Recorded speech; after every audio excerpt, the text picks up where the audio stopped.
নমস্কার, আমি শাশ্বত মিত্র। বহুদিন পর শেয়ার বাজারে একটু স্বস্তি এলো, এটা আশারই ছিল।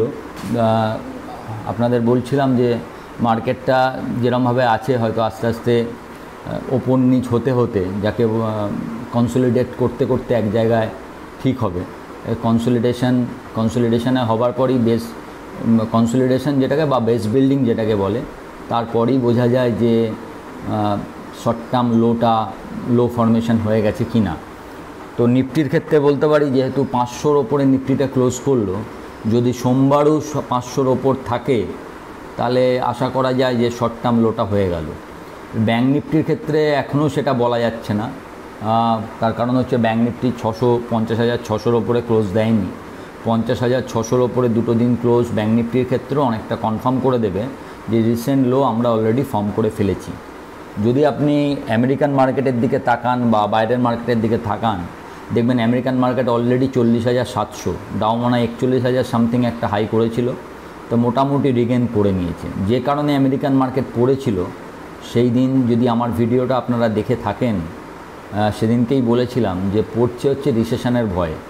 কিন্তু রিসেশন তো একদিনের কোনো একটা ডাটা খারাপ হলো তাতে হয় না। আর রিসেশনের যে সংজ্ঞা সেটাও ওটা মানেনি, মানে দুটো রিসেশনের সংজ্ঞায় থাকে হচ্ছে দুটো কোয়ার্টার নেগেটিভ গ্রোথ হতে হবে। তো দুটো কোয়ার্টার নেগেটিভ গ্রোথ আমেরিকায় হয়নি। তো আগের দিনে দেখবেন যে কারণে মার্কেটটা রিসেশন থেকে ভুলে গেছে, সেটার কারণ হচ্ছে রিটেল সেলস ভালো এসছে, এবং সবচেয়ে বড় কথা ইনফ্লেশন সেটাই প্রথম প্রায় 2021-এর আগস্টের পর থেকে 3%-এর নিচে, 2.9%। এবং এর ফলে রেট কাটের আশাটাও অনেক বেড়ে গেছে।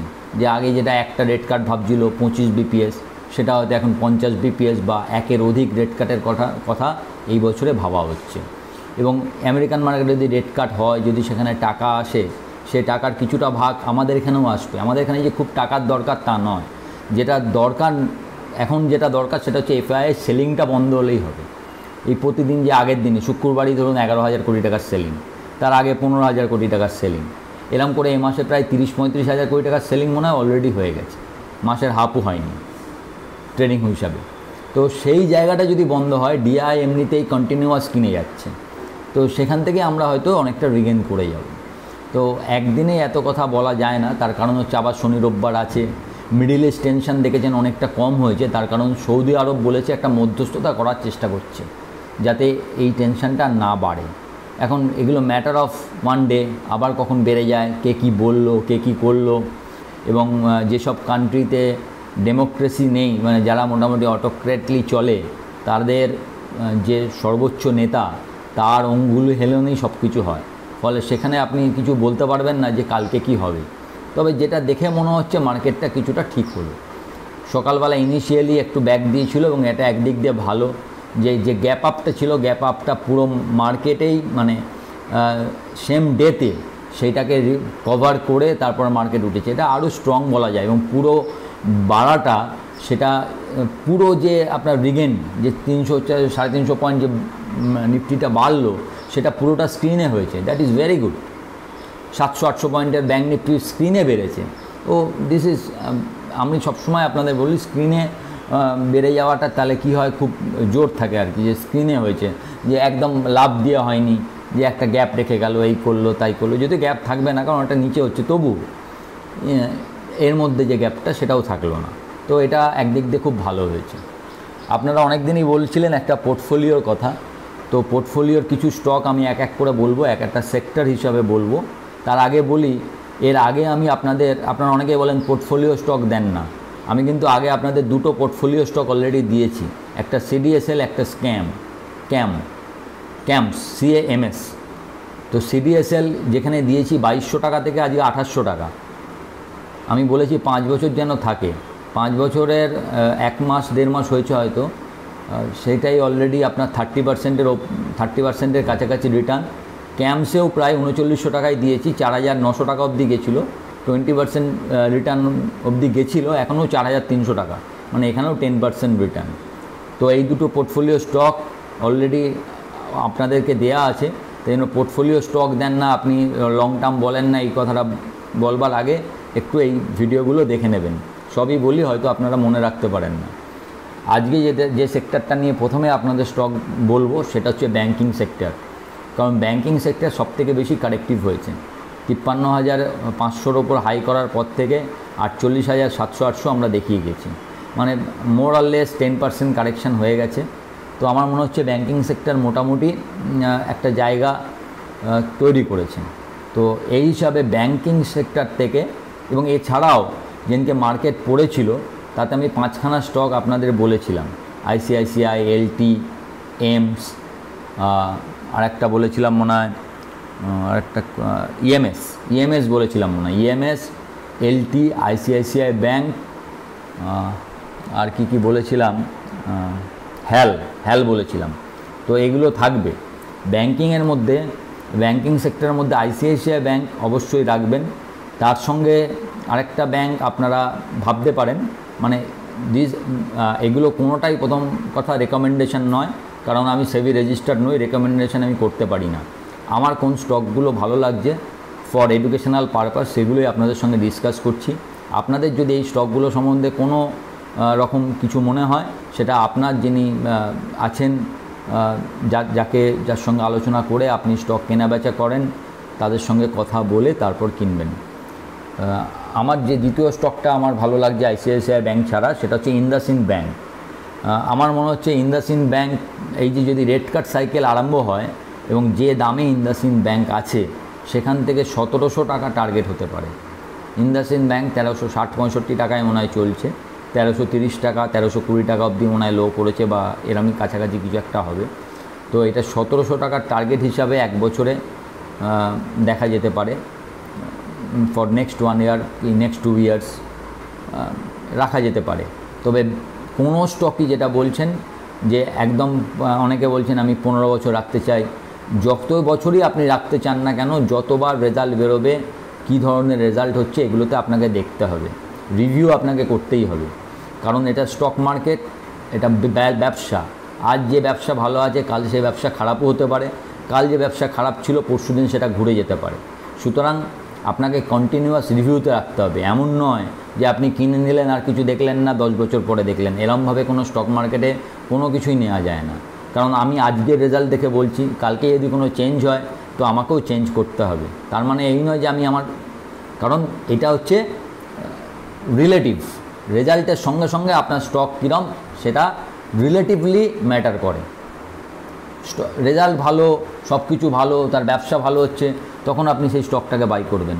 কিন্তু যদি সেগুলো খারাপ হয়, সেটাও কি আপনি পোর্টফোলিওতে রেখে দেবেন? নিশ্চয়ই রেখে দেবেন না। তাই এই রিলেটিভ ব্যাপারটার জন্য আপনাকে কিন্তু রেজাল্টগুলো ফলো করতে হবে।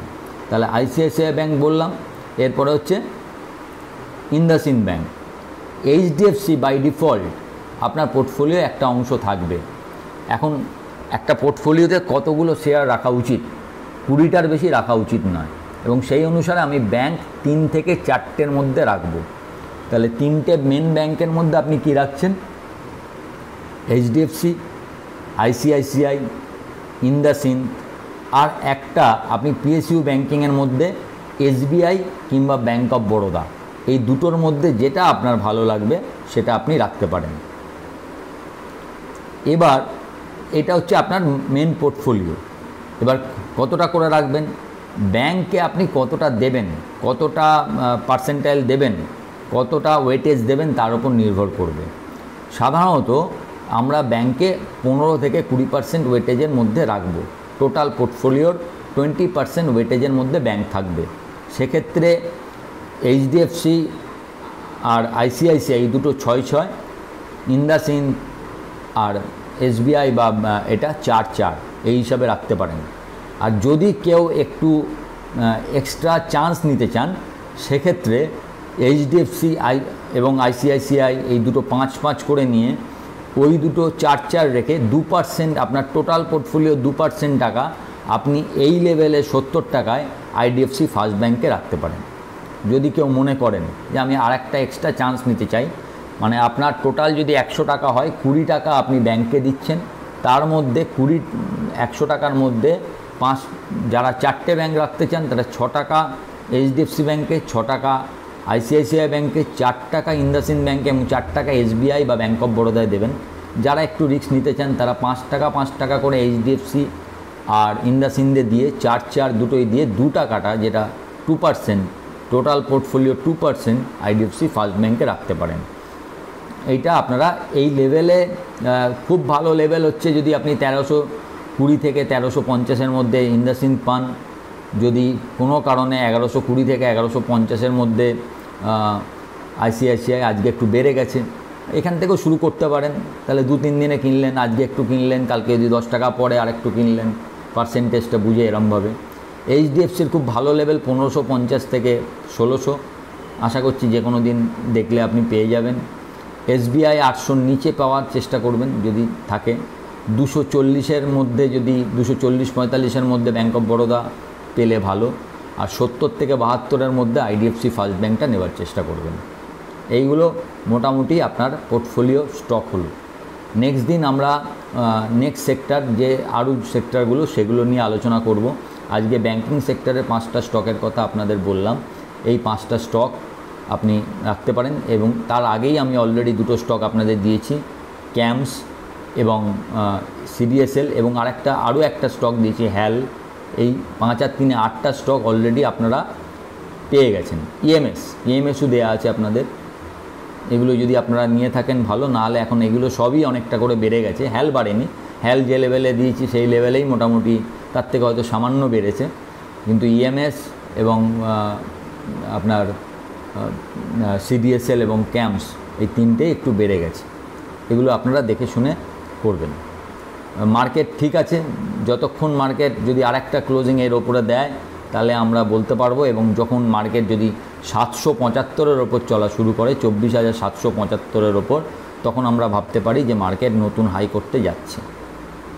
তো দেখা যাক। আপাতত এই 650 থেকে 800 এটা একটু কনজেশন জোন। 775 এইটার ওপর যদি মার্কেট আবার স্টেবল হতে পারে, তখন আমরা নতুন হাইয়ের জন্যও যাব। তো সবে একদিনে এত কথা বলা ঠিক নয়, তবে শুরুটা ভালো হয়েছে। Let's see. যদিও আমার যেটা মনে হয় আগস্ট মাসে হয়তো মার্কেটটা খুব বেশি না বাড়লেও বাড়তে পারে, হয়তো একটা জোন 800-500-র মধ্যে গিয়ে থাকলো, হয়তো মেন রানটা হয়তো আপনারা সেপ্টেম্বরে দেখতে পাবেন। ভালো থাকবেন, উইকেন্ডটা ভালো করে কাটান, এবং আপনাদের সবাইকে স্বাধীনতা দিবসের শুভেচ্ছা রইল। ভালো থাকুন, নমস্কার।